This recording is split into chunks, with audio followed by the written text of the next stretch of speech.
Amigos e amigas, vamos a mais um momento da nossa liturgia da palavra. Momento de fé, de introspecção, de meditação. É hora de deixarmos Deus nos falar. São as leituras das celebrações católicas no mundo inteiro. Igreja Católica Apostólica Romana. Liturgia da Palavra de 26 de junho de 2021. Sábado, 12ª semana do tempo comum. A cor dos paramentos litúrgicos no dia 26 de junho é verde. No rito das celebrações, temos o ofício do dia. Antífona da entrada. O Senhor é a força do seu povo, fortaleza e salvação do seu ungido. Salvai, Senhor, vosso povo, abençoai vossa herança e governai para sempre os vossos servos. Salmo 27, versículo 8. Oração do dia. Senhor nosso Deus, dai-nos por toda a vida a graça de vos amar e temer, pois nunca cessais de conduzir os que firmais no vosso amor. Por nosso Senhor Jesus Cristo, vosso Filho, na unidade do Espírito Santo.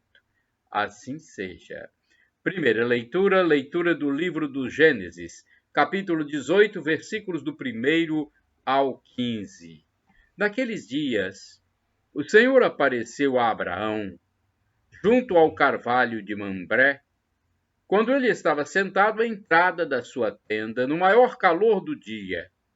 Levantando os olhos, Abraão viu 3 homens de pé perto dele. Assim que os viu, correu ao seu encontro e prostrou-se por terra. E disse: Meu senhor, se ganhei tua amizade, peço-te que não prossigas viagem, sem parar junto a mim, teu servo. Mandarei trazer um pouco de água para vos lavar os pés, e descansareis debaixo da árvore. Farei servir um pouco de pão para refazerdes vossas forças antes de continuar a viagem, pois foi para isso mesmo que vos aproximastes do vosso servo. Eles responderam: Faze como disseste. Abraão entrou logo na tenda, onde estava Sara, e lhe disse: Toma depressa 3 medidas da mais fina farinha, amassa alguns pães e assa-os. Depois Abraão correu até o rebanho, pegou um bezerro dos mais tenros e melhores e deu-o a um criado para que o preparasse sem demora. A seguir foi buscar coalhada, leite e o bezerro assado e pôs tudo diante deles. Abraão, porém, permaneceu de pé junto deles, debaixo da árvore, enquanto comiam.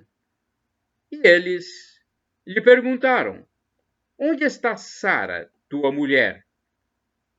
Está na tenda, respondeu ele. E um deles disse: Voltarei sem falta no ano que vem, por este tempo, e Sara, tua mulher, já terá um filho. Ouvindo isto, Sara pôs-se a rir da entrada da tenda que estava atrás dele. Abraão e Sara já eram velhos, muito avançados em idade, e para ela já havia cessado o período regular das mulheres. Por isso Sara se pôs a rir em seu íntimo, dizendo: Acabada como estou, terei ainda tal prazer, sendo meu marido já velho? E o Senhor disse a Abraão: Por que riu Sara, dizendo consigo mesma: Acaso ainda terei um filho sendo tão velha? Existe alguma coisa impossível para o Senhor? No ano que vem voltarei, por este tempo, e Sara já terá um filho. Sara protestou, dizendo: Eu não ri, pois estava com medo. Mas ele insistiu: Sim, tu riste. Palavra do Senhor, graças a Deus. Salmo responsorial ao salmo que está no Evangelho de Jesus Cristo segundo São Lucas, capítulo 1, versículos de 46 a 47, 48 a 49, 50, 53, 54 a 55, refrão nono A. O Senhor se lembrou de mostrar sua bondade. Repitamos. O Senhor se lembrou de mostrar sua bondade. A minha alma engrandece o Senhor, e se alegrou meu espírito em Deus, meu Salvador. O Senhor se lembrou de mostrar sua bondade, pois ele viu a pequenez de sua serva. Eis que agora as gerações hão de chamar-me de bendita. O poderoso fez por mim maravilhas, e santo é o seu nome. O Senhor se lembrou de mostrar sua bondade. Seu amor de geração em geração chega a todos que o respeitam. De bens saciou os famintos e despediu sem nada os ricos. O Senhor se lembrou de mostrar sua bondade. Acolheu Israel, seu servidor, fiel ao seu amor, como havia prometido aos nossos pais em favor de Abraão e de seus filhos para sempre. O Senhor se lembrou de mostrar sua bondade. Repitamos, o Senhor se lembrou de mostrar sua bondade. Aclamação ao Santo Evangelho. Aleluia, aleluia, aleluia, aleluia. O Cristo tomou sobre si nossas dores, carregou em seu corpo nossas fraquezas. Texto de Mateus, capítulo 8, versículo 17. Aleluia, aleluia, aleluia, aleluia. Evangelho de Jesus Cristo, segundo São Mateus, capítulo 8, versículos do 5 ao 17. O Senhor esteja convosco. Ele está no meio de nós.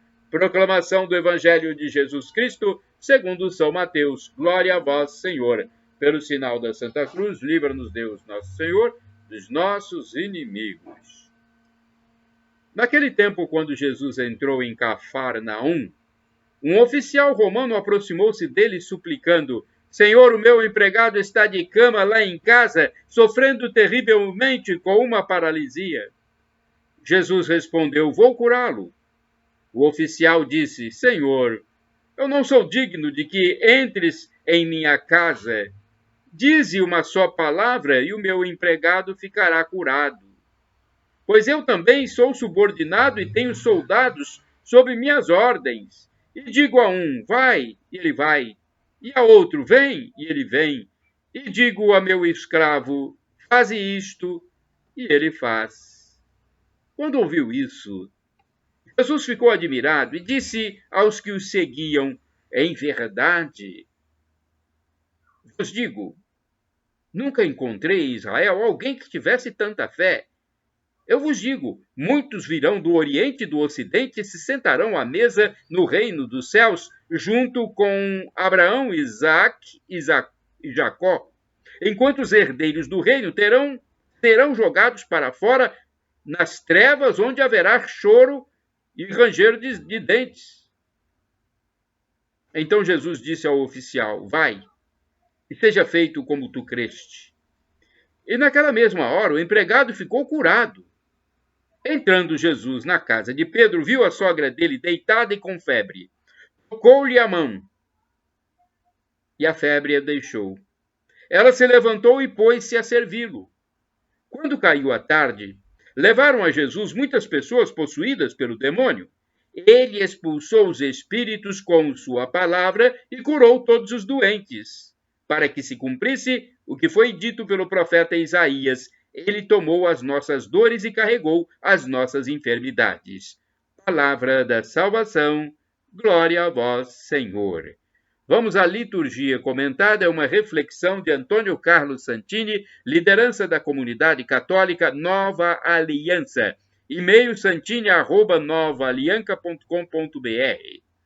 Eu não sou digno. Mateus capítulo 8, versículos do 5 ao 17. Um centurião romano, chefe de 100 soldados, está acostumado a dar ordens e a vê-las cumpridas sem retardos nem desculpas. Uma só palavra e basta.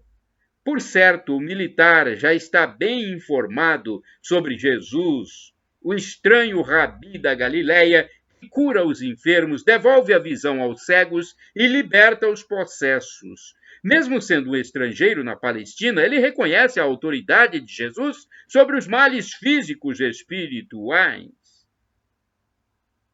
Veja bem, mesmo estrangeiro, ele reconhece a autoridade de Jesus sobre os males físicos e espirituais.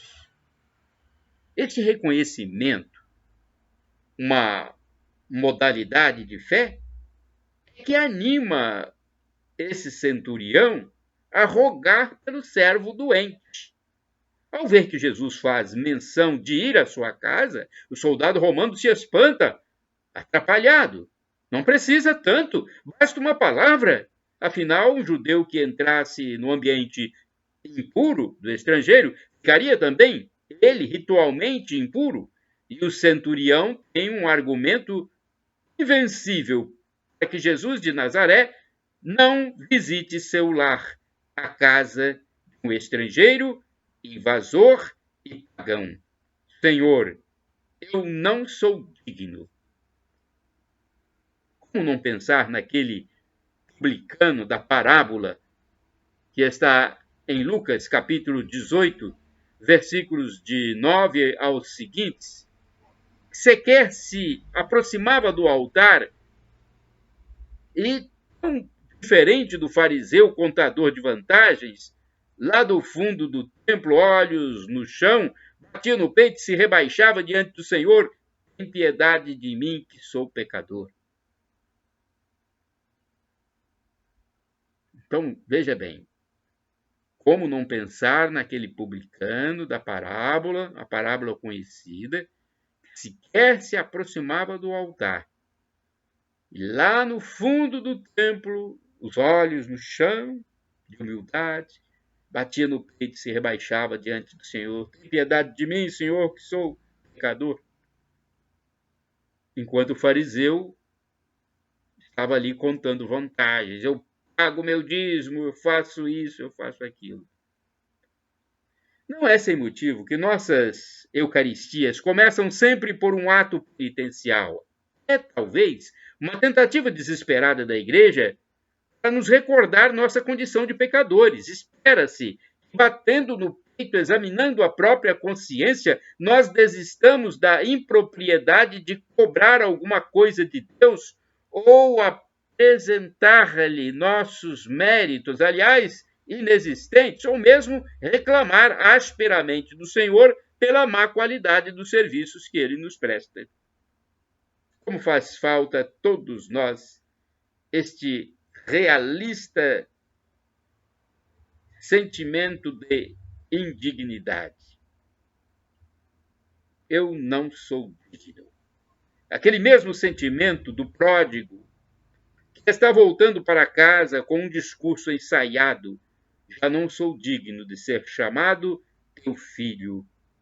Podes tratar-me como um dos empregados. Lucas 15, versículo 19. Para ouvir surpreso a resposta do pai: não tem jeito, meu filho. Enquanto eu for pai, tu serás meu filho. É assim que se descobre a verdade fundamental em nossa relação com Deus. Não somos amados porque somos bons. Somos amados porque somos filhos. Não é por mérito nosso, é pelo amor do Pai. De que maneira eu costumo apresentar-me diante de Deus? Desfio o longo rosário de minhas boas ações e cobro retribuição, ou confesso humildemente os meus pecados e recebo meu perdão, ou o perdão de Deus? Meu, porque eu espero que ele chegue a mim. Será que eu faço isso? Eu, você? confesso humildemente os meus pecados, recebo o perdão de Deus. Orai sem cessar, irmãos e irmãs, junto ao Senhor se acha a misericórdia. Salmo 130, versículo 7º. Agora vamos ao santo do dia. Antes eu quero dizer que podem utilizar à vontade as imagens e os textos que estão nos meus endereços eletrônicos para evangelização. É uma tentativa de salvar as pessoas, porque o mundo pagão, digamos assim, mundo temporal, ele se mostra atualmente muito distante de Deus. Não há nem conhecimento, em grande parte das pessoas, e nem a humildade de pedir perdão. Então vamos fazer isso. Vamos divulgar a palavra de Deus para ver se nós salvamos os nossos irmãos e também salvamos a nós. O texto a seguir é do padre Evaldo César de Souza, missionário redentorista, que escreve para o site a12.com. Então, mas como eu já disse, da minha parte, podem utilizar à vontade para evangelizar e salvar o maior número de almas possível. Meu blog é o repórterpaulomaciel.blogspot.com, facebook.com/Paulo Maciel da Rádio, instagram.com Paulo Roberto Maciel 6 /, canal no YouTube Paulo Roberto Maciel. Santo do dia 26 de junho, São Vigílio. Vigílio nasceu em Roma e vivia com a família na belíssima região montanhosa trentina. Ele foi consagrado bispo de Trento e tinha autoridade por todo o norte da Itália. Foi o terceiro bispo desta diocese e parte importante do território, ainda não evangelizado. Vigílio se engajou de corpo e alma para combater e erradicar o paganismo de sua região. Para auxiliá-lo, recebeu mais 3 sacerdotes missionários, Cisínio, Martiro e Alessandro, todos vindos do Oriente. Assim, os trabalhos avançavam, pois percorriam todas as localidades, pregando e catequizando a população. Ele se tornou respeitado pelo seu estilo humilde e servil, por caráter reto e justo e por sua amizade e caridade sem distinção. Desta forma, Vigílio conseguiu a conversão de muitas aldeias e cidades pagãs. Por outro lado, fez muitos inimigos. Depois de 10 anos de trabalho missionário, uma tragédia ocorreu. Os 3 missionários auxiliares de Vigílio foram mortos e queimados. Mesmo diante dessa fatalidade, Vigílio não mudou seu comportamento. Humildemente perdoou as pessoas que cometeram estas atrocidades e recolheu as relíquias dos mártires missionários, enviando-as para Constantinopla e Milão. Segundo uma antiga tradição, ele teria sido martirizado com coices de cavalo. O bispo Vigílio morreu no dia 26 de junho de 405. Reflexão. O santo de hoje nos inspira a vocação missionária. A igreja é chamada ao serviço de pregação da palavra de Deus. Este é um de seus maiores desafios, levar aos homens e mulheres a boa nova do Evangelho de Jesus Cristo. São Vigílio, de acordo com a mentalidade de sua época, soube levar as nações pagãs a beleza de se ter Cristo como referência em nossa vida. Nos dias de hoje, onde a violência e a injustiça são tão gritantes, ainda é preciso elevar a voz e proclamar que a paz e a justiça são possíveis e desejáveis para a humanidade. Oração. Querido Deus e Pai, pela intercessão de São Vigílio, criai em nós o gosto pelo trabalho de evangelização e fazei de nós verdadeiros apóstolos da boa nova do Evangelho. Por Cristo nosso Senhor. Amém. São Vigílio, rogai por nós. Shalom Adonai, uma expressão hebraica que significa a paz de Deus. El Shaddai significa Deus onipotente, Deus todo-poderoso, ele proverá. Creia, acredite. E do aramaico, dialeto de Jesus, eu clamo, Maranata. Pronúncia dos evangélicos ou protestantes, nossos irmãos separados, com a tônica na penúltima sílaba, ou Maranatá, pronúncia de nós católicos, com a tônica na última sílaba. Não importa, porque o significado é o mesmo. Vinde, Senhor Jesus. Um dia ele vai voltar e vai nos julgar. Estejamos preparados para esse julgamento. Arrependamo-nos dos nossos pecados, não morramos em pecado grave. E quando Jesus voltar para juízo final, nos levará para o paraíso, onde haverá felicidade eterna. Shalom, Adonai, a paz de Deus.